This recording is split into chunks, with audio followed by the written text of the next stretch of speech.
Hermanos, vamos a dar comienzo ya a nuestra clase de escuela dominical. Este domingo, debido a la actividad especial que tenemos, la escuela dominical está reducida solamente a 40 minutos. Así que ya a las menos cuarto tenemos que haber terminado ya. Pero vamos a dar comienzo, a aprovechar el tiempo. Acuérdense que yo siempre les digo que cuando estudiamos la palabra no tenemos ningún apuro, porque mientras que estemos aquí en la tierra la vamos a seguir estudiando. Y el día que el Señor nos lleva a su presencia, pues ya vamos a tener el entendimiento que necesitamos de Él. Vamos a orar. Estamos agradecidos por tu presencia en medio de nosotros. Este es un día especial, que es el día que esta congregación te ha preparado, Señor Jesús, un regalo de Navidad, que es nuestra adoración como iglesia, como individuos, preparándote, Señor, un programa musical, entendiendo cómo a ti te agrada la música, el canto y ser exaltado a través de la misma. Pero vamos a dar comienzo ahora a nuestra clase de escuela dominical y como siempre pedimos, rogamos que tu Espíritu Santo aquí presente sea nuestro iluminador en todo lo que vayamos a tratar. En Cristo lo pedimos. Amén. Bien, vamos a nuestro texto, que es Apocalipsis capítulo 22. Buenos días. Apocalipsis capítulo 22. Hemos tomado con mucha precaución el estudio de este capítulo, porque no solamente es la conclusión de la carta de Apocalipsis, pero el último capítulo de toda la Biblia.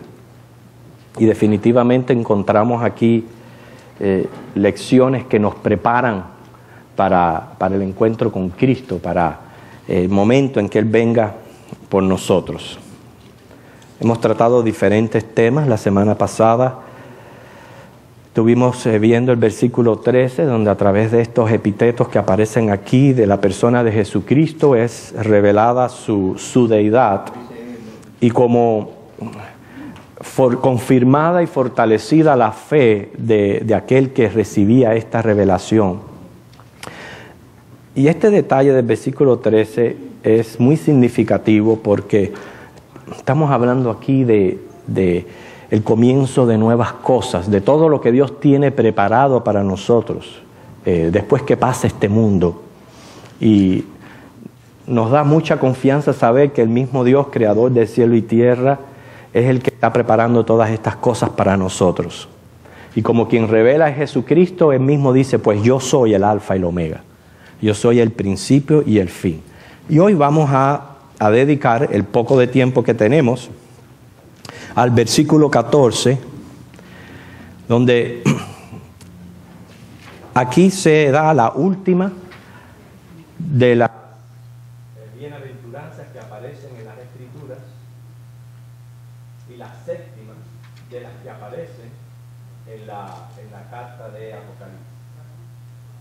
Fíjense que dice, bienaventurados los que lavan sus ropas para tener derecho al árbol de la vida y para entrar por las puertas en la ciudad.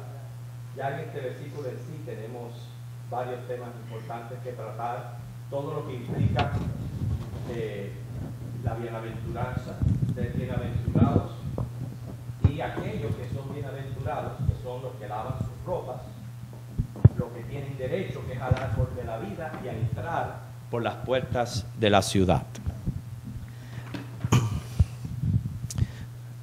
Bienaventurado viene de un término hebreo, barak, y sus derivados comunican la idea de bendición.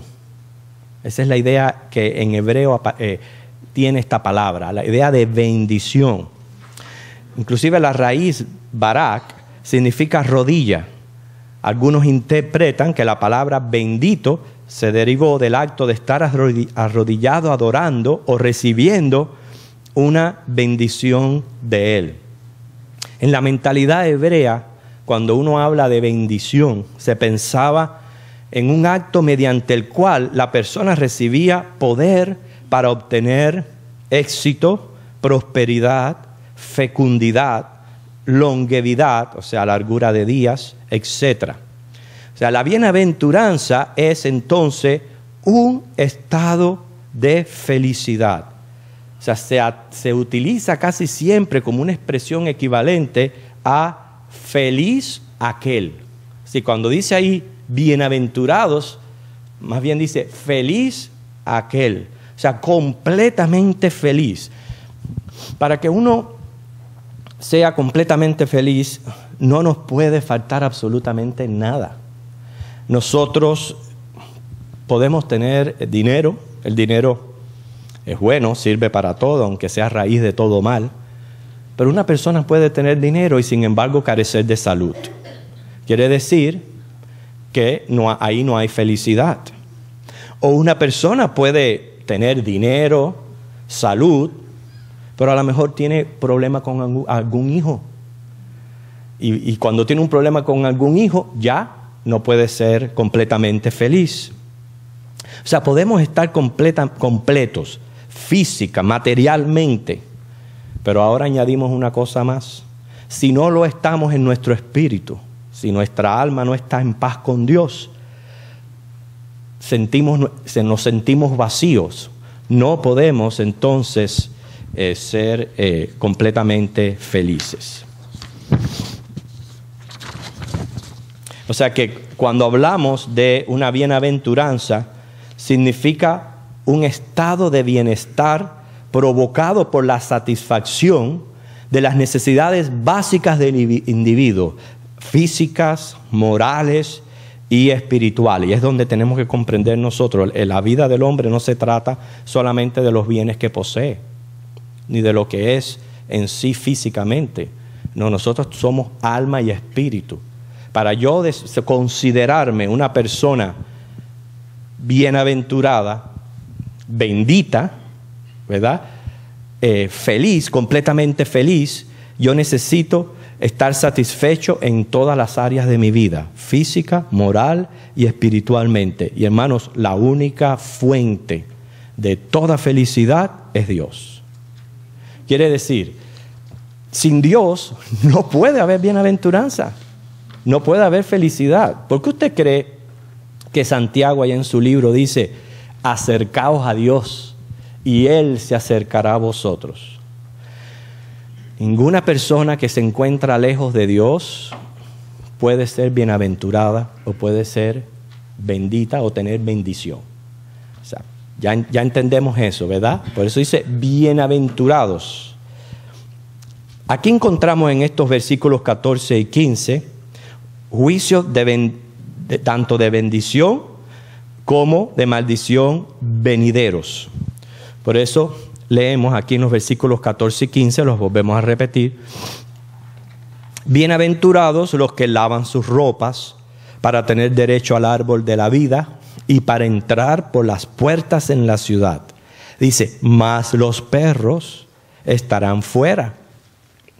Dice, y los hechiceros, los fornicarios, los homicidas, los idólatras y todo aquel que ama y hace mentira. ¿Viste? Aquí en el último capítulo del Apocalipsis, el Señor está dando una promesa de bendición y de maldición, así como se la prometió al pueblo de Israel. Aquí hay un grupo de benditos, pero otros que van a quedar fuera. Por eso es que tenemos los tres temas aquí. Bienaventurados los que lavan sus ropas, los que tienen derecho al árbol de la vida, los que tienen acceso a la nueva Jerusalén. Vamos a tratar el primer tema. Lavar las ropas. ¿Cómo ha cambiado esta labor hogareña, verdad? ¿Cómo era antes el lavar las ropas?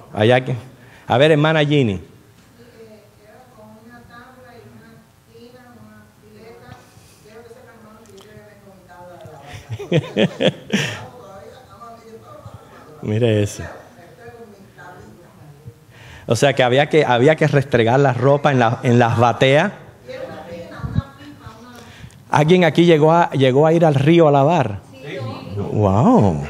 Yo no esperaba recibir esa respuesta así tan. Ajá. y le daban con un palo así contra la roca. Con la misma piedra. Con la misma piedra. Ajá. Todavía se usa hacer eso. Sí. Estuvimos en las vacaciones en Saint Lucia Ajá. y pasamos por un río donde estaban las mujeres con una piedra lavando la ropa. Sí. Y usted sabe que lo más increíble de eso es que cuando llegaban a la casa ya tenían que volver al río. A volver a lavar. Y ese era un trabajo continuo, hermano. Era un trabajo continuo, pero sumamente importante, ¿verdad? Realmente hoy contamos con Dora. Dora nos hace todo. La lavadora, la secadora, la fregadora. Ella nos los hace todo ahora. Se dice que esos lugares, los ríos o esas zonas donde eran destinadas para este oficio, dice que las mujeres iban allí y también era a transmitir información de la vida cotidiana. Es una manera muy educada de decir que iban a chismear. Pero la Biblia habla del lugar del lavador. Quiere decir que se pueden concebir también, quizás a lo mejor los ricos eran los que tenían este privilegio de tener una persona que se dedicaba a hacer este oficio de lavar la ropa. En Segunda de Reyes 18:17, Isaías 7:3, 36:2, habla de el lugar del lavador. El lavamiento, el baño lavado con agua, representaba, ahora ya vamos a verlo en lo que representa para Dios. ¿Y por qué dice aquí? Bienaventurados los que lavan sus ropas. Ese es el tema que estamos tratando hasta ahora. Los que lavan sus ropas. Nosotros sabemos que es importante lavarse la ropa, porque si uno no se lava la ropa. Ustedes sabían que el hombre es el animal más... Bueno, no es el animal, los hombres no somos animales. El hombre es la criatura más apestosa que existe. Es la más apestosa que existe de todas las criaturas. La más apestosa. Cada animal tiene su olor peculiar. Pero el hombre, diferente por todas partes. Así que, sí sé yo, así que lavar la ropa es bien importante, hermanos. No solamente para uno, pero para socializar, para los que están a nuestro alrededor. Okay. Nosotros entendemos lo importante que es el lavamiento. Para Dios también lo fue. El baño, el lavado con agua, representaba la pureza necesaria para servir a Dios. Ahí en el atrio del tabernáculo y después del templo, estaba una pieza específica que se llamaba lavacro.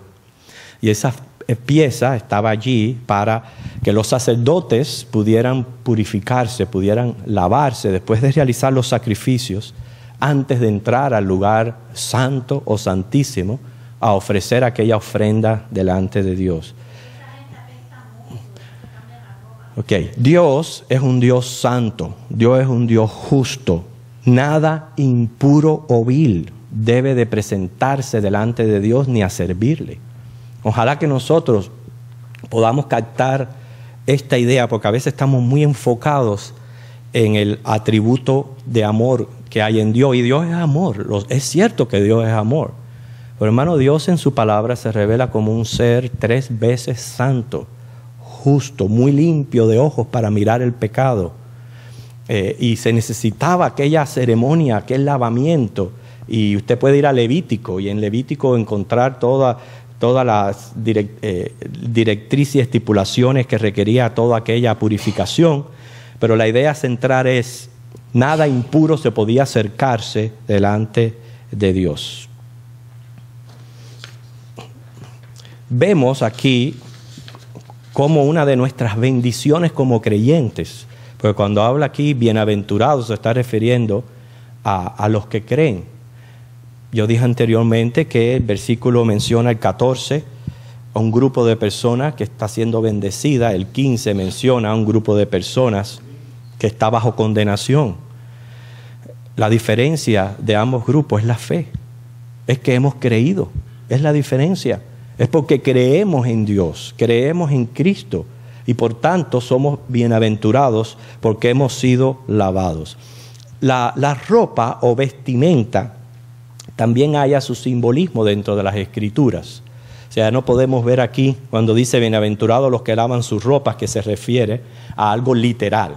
No, porque yo para acercarme a Dios tengo que ir con mi ropa bien limpia. No es mala idea, pero no es lo que está diciendo aquí el versículo. El sentido más bien es nuestra vida, cómo vivimos nuestra vida delante de Dios, nuestra santidad, es a lo que se está refiriendo. Inclusive en el capítulo 19, versículo 8 del mismo libro de Apocalipsis, ahí se presenta de que el lino fino con que está vestida la novia, dice, son las acciones justas de los santos.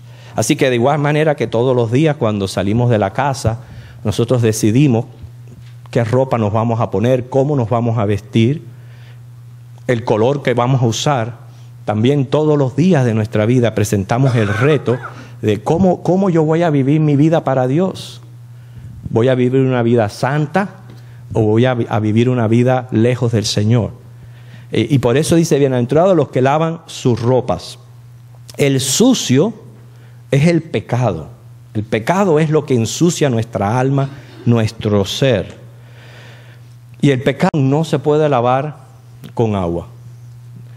No hay una lejía que sea suficientemente fuerte como para quitar el pecado de un ser humano. Y piénselo, hay pecados, y cuando hablamos de pecados podemos mencionar costumbres, hábitos, aspectos de nuestro temperamento, cosas que nosotros hacemos que están tan arraigadas que nos es difícil sacarlas.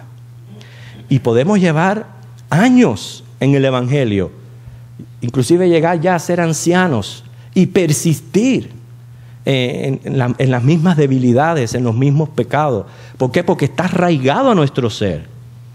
Lo único que puede lavar el pecado, hermanos, es la preciosa sangre de Cristo Jesús. Vamos a buscar un versículo, Primera de Juan 1:9. Primera de Juan 1:9.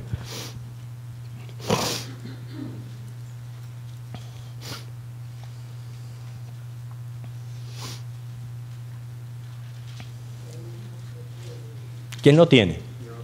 Ok, Primera de Juan 1:9. Sí, ¿usted quiere leerlo? Léalo usted, hermano. Si confesamos nuestros pecados, Él es fiel y justo para perdonar nuestros pecados y limpiarnos de todo mal. Fíjate, ahí está la limpieza que estamos hablando, lo que hace nuestra vida limpia delante de Dios. Y cuando hablamos limpia, ya entonces nos pone en calidad de gente bendecida, gente bienaventurada. Noten que no se trata de ningún mérito que hay en nosotros, sino se trata exclusivamente de esa obra que hizo Cristo en la cruz, que al derramar su sangre nos limpia de todo pecado. Es una promesa de Dios, de que si usted confiesa su pecado a Cristo, Él lo limpia de toda maldad. Esa es la manera de lavar nuestras ropas delante del Señor. Ahora, ¿a quién confesamos? ¿A quién le debemos confesar nuestros pecados? Al Señor. ¿Por qué al Señor? Porque es nuestro Padre, es quien nos conoce y aun aunque nosotros no confesemos, Él sabe nuestra debilidad, pero a la vez que le confesamos, pues... Porque es el único que nos puede perdonar. Ajá. Ok, muy bien. A ver, hermano Manuel. Él murió por el pecado y Bien. Ok, Cecilia. Cristo es nuestro mediador, es el único. El único. Muy bien la respuesta que han dicho. Es más, lo dice Primera de Timoteo capítulo 2:5. Dice, hay solamente un mediador entre Dios y los hombres, Jesucristo, hombre. Nosotros no tenemos que ir ni a ningún cura ni a ningún padre a confesarle nuestros pecados para que Él sea el intermediario. Nosotros no tenemos por qué tener intermediario. ¿Por qué? Porque si tenemos ya a un sumo sacerdote que es Jesucristo, que Él es Dios, Señor y Rey, en Él hay todo poder. A Él se le dio toda autoridad de perdonar pecados. Y Él lo hizo por su sacrificio en la cruz. Y además, según Hebreos capítulo 10, Él abrió el acceso a su trono de gracia. O sea, no tenemos que ir a ningún otro. Podemos ir directamente a Jesucristo y ahí confesarle nuestros pecados. Y eso es lo que nos da a nosotros esa limpia conciencia y ese lavamiento que necesitamos para una comunión libre con Dios, una comunión que no tenga obstáculos. Pero aprendemos algo también de la confesión, porque hay dos extremos peligrosos en los que puede caer un cristiano. Está el extremo de la confesión ligera. Cuando yo me refiero al extremo de una confesión ligera, estoy queriendo decir que bueno que la persona sabe que tiene que confesar sus pecados a Cristo, pero lo confiesan sin profundizar en el pecado cometido, sin estar al tanto de que cada uno de nuestros actos pecaminosos ofenden al Dios tres veces santo. O sea, y cuando no digo que hasta lo hacemos cayendo en rutinas, como cuando oramos, que le decimos al Señor, Señor, bendice estos alimentos en nombre de Jesús, amén. Que así oramos así a la ligera, pero muchas veces lo hacemos con nuestros pecados. Nos conformamos con que cada vez que oramos decimos, Señor, perdona mis pecados. Eso es una confesión ligera. No es la verdadera confesión que uno debe de hacer. La verdadera confesión es, casi siempre se hace, por lo menos el cristiano lo hace en el momento que comete el pecado, que se da cuenta que ha ofendido a Dios. Porque yo espero que a usted le pase lo mismo que me pasa a mí, que cuando yo peco, no resisto. No puedo seguir si no me arrodillo y le pido perdón al Señor. Es como que, no sé, la vida se me separa. Y no puedo ir adelante. Tengo que en ese momento pedir perdón y entonces ese rogar a Dios, no solo por perdón, pero decir, Señor, ayúdame por favor a no volverte a ofender en esto.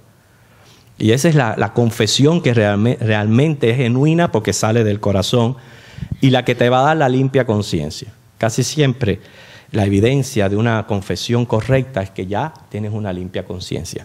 Pero está el otro extremo de la confesión exagerada. La confesión exagerada es uno de los medios que usualmente usa el enemigo para mantenernos espiritualmente sin gozo. ¿Qué es una confesión exagerada? Que yo confieso y no me doy por perdonado. No me doy por perdonado. Y vuelvo y repito y repito y repito. Y es como que, ¿sabe lo que yo estoy haciendo, hermano, con esa confesión? No creer. Estamos añadiendo otro pecado más, que es el pecado ¿de cuál? De la duda. Porque si acabamos de leer aquí en Primera de Juan, como leyó la hermana, si tú confiesas tus pecados, Él es justo y fiel para perdonarte y limpiarte de toda maldad. Una vez ya tú has confesado tu pecado, ya de ahí en adelante dale gracias al Señor. Abre tus ojos para no volver a caer en lo mismo, pero dale gracias al Señor. O sea, no continúes con aquella carga, llevando aquella carga, porque el que quiere que lleves esa carga para que no tengas gozo es el enemigo. ¿Por qué son completamente felices los que lavan sus ropas? Bueno, el mismo versículo responde esta pregunta. Para tener derecho, aquí se habla de un derecho.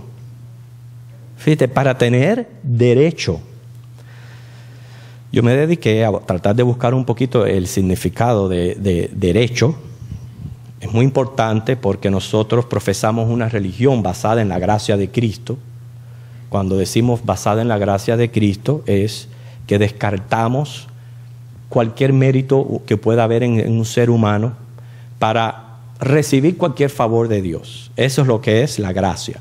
La gracia no solamente se aplica en la salvación, pero también en todos los dones que recibimos de Dios a diario.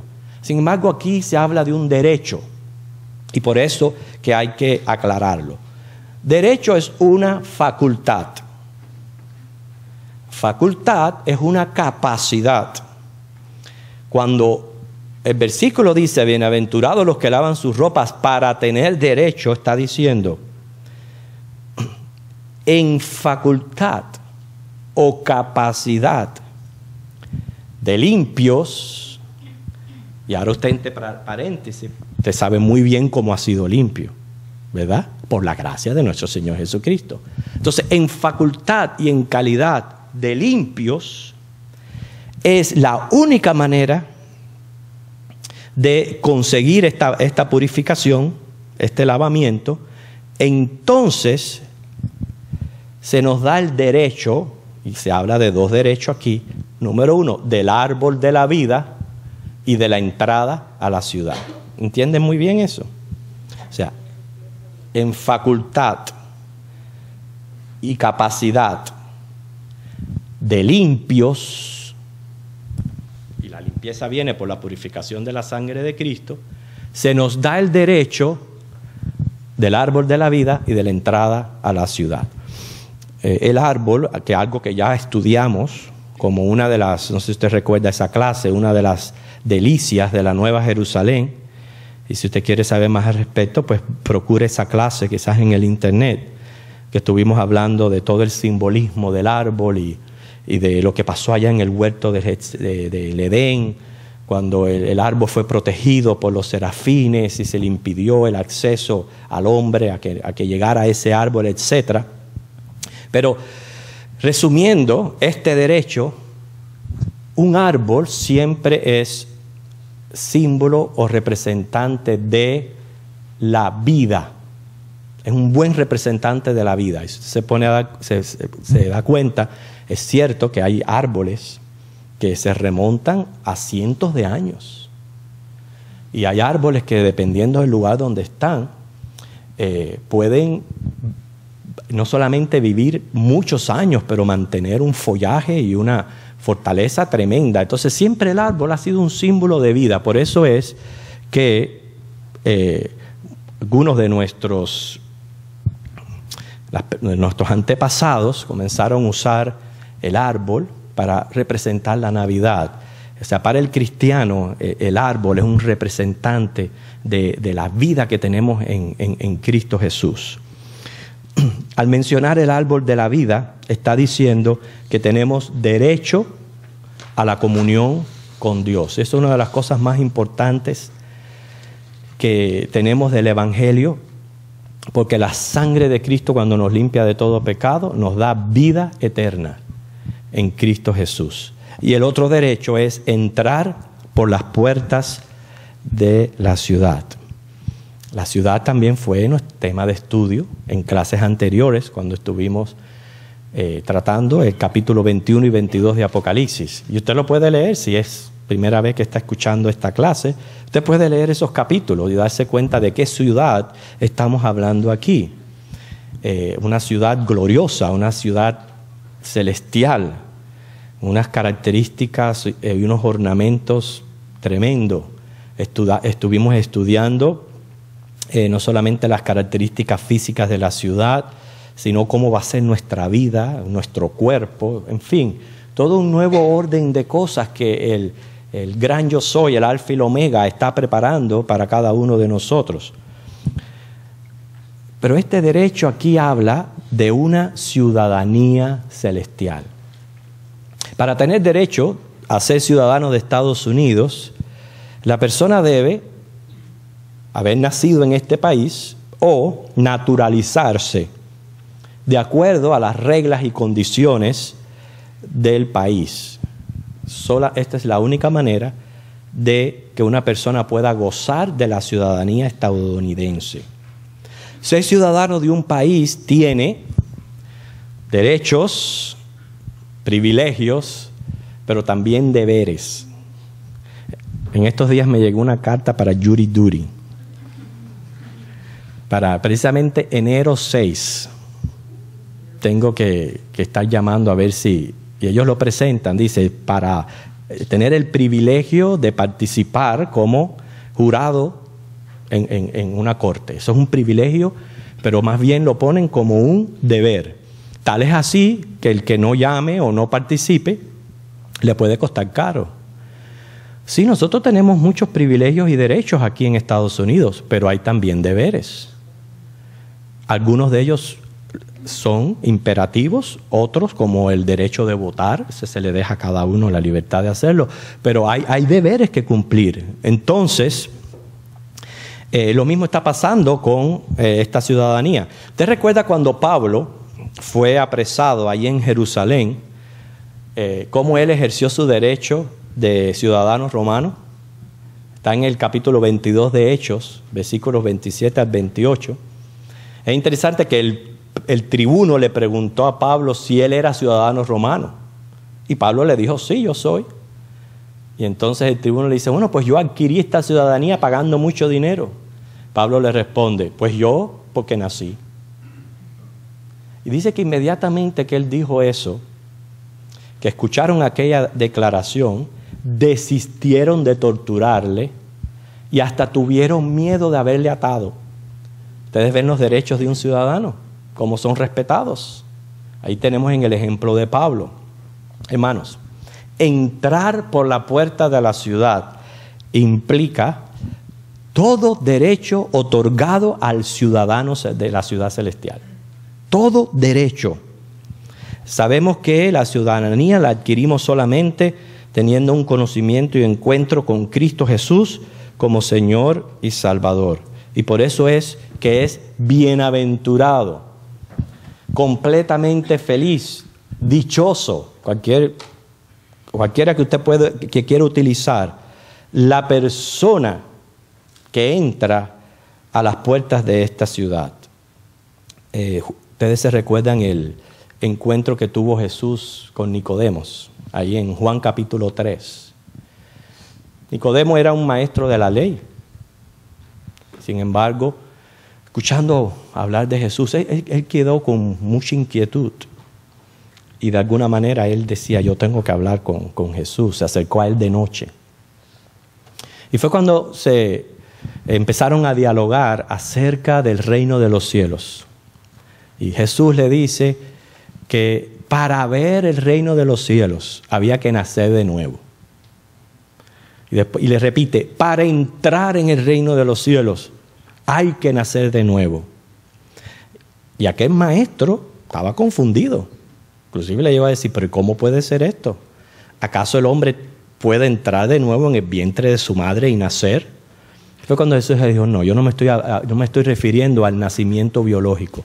Me estoy refiriendo al nacimiento espiritual, al que nace del Espíritu. ¿Cuándo nacemos del Espíritu? Primeramente el Señor nos pone ante el Evangelio, ante el mensaje del Evangelio. El Evangelio es que Jesucristo murió, fue sepultado y resucitó para darnos vida eterna, perdón de pecados. Y todo aquel que en Él cree no se va a perder. Ese es el mensaje del Evangelio. Sencillo y simple. El que cree, está sucediendo un milagro que quizás nosotros no vemos, que en el momento ocurre, pero sí nos vamos a dar cuenta en el transcurso de nuestra vida por los frutos que va a demostrar nuestra manera de ser.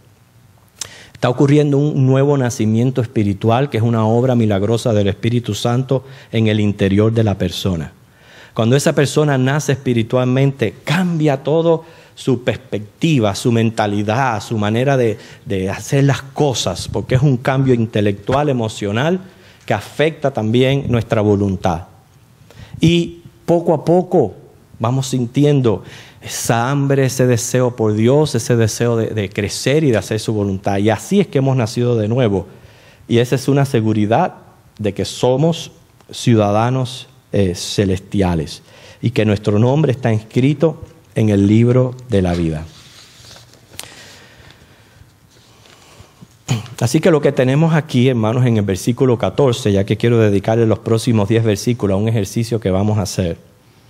Dice, bienaventurados. Ya sabemos que dice, dichosos, felices, completos, bendecidos en todo aspecto de la vida, física, moral, espiritual.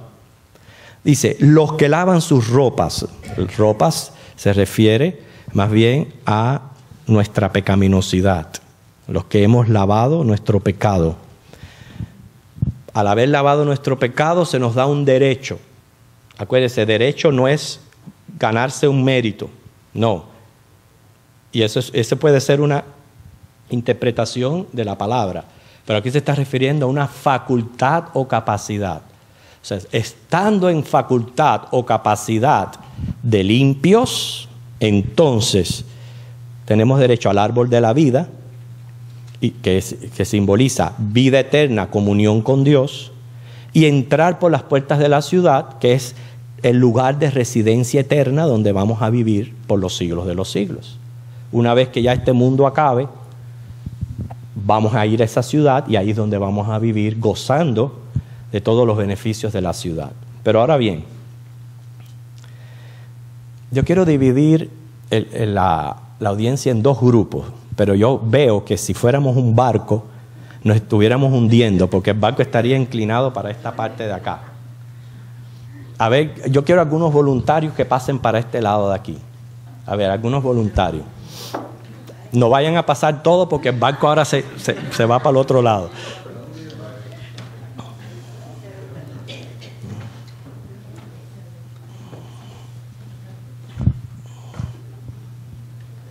Ok.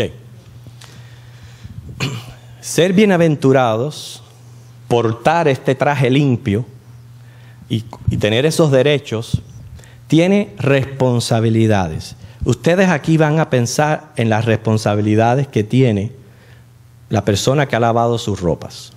Y ustedes aquí van a pensar en los privilegios que tienen las personas que han lavado sus ropas.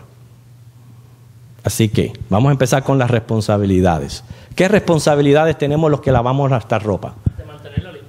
Mantenerla limpia, muy bien. A ver, otro, por aquí, a ver. Llevar el mensaje a las personas también, hablarle de Cristo. Okay. A ver, otra responsabilidad que tienen los que hemos lavado la ropa. Dijeron ya mantenerla limpia. ¿Pueden ayudar un poquito de cómo mantenerla limpia? ¿Ir al río, meterla en la lavadora o qué? No dejar que se ensucie con... A ver. Orando, muy bien. A ver, Loida. Bueno, o sea, ahora que están con el lío de lavar la ropa y todo, a mí me viene a la mente David, cuando se quebrantó en el Salmo 51, le pidió al Señor que lo lavara y lo volviera más blanco que la nieve y su corazón Muy bien. que la sal. Quiere decir confesando nuestros pecados delante de Dios, orando. Otras maneras de lavar la ropa. A ver, hermano Omar, rápido. Sirviendo al Señor. Manteniendo comunión, hermana Ginny. Continuar siendo esa persona que mantiene su ropa limpia y se confiesa. Muy bien. Y también creyendo que está limpio. ¿Qué papel juega el estudio de la Biblia? ¿Usted cree que nos ayuda mucho en lavar nuestra ropa? Ah, bueno. Muy bien. Exactamente. Muy bien. Ya. Ustedes ahora, ¿qué privilegios tienen los que han lavado su ropa, hermano? Poder entrar a la ciudad santa. ¿Qué otro privilegio? A ver. Vida eterna. A ver, hermana. Entrar al árbol de la vida. O sea, llegar a estar allí donde está el árbol de la vida. Hermana. Ser llamado hijo de Dios. ¿Qué otro privilegio? Hermano. Comunión con Dios Padre. Vamos a pensar en otros privilegios más. A ver. Estar en la gloria del Señor. Sí, un estilo de vida diferente, ¿verdad? Ya no vamos...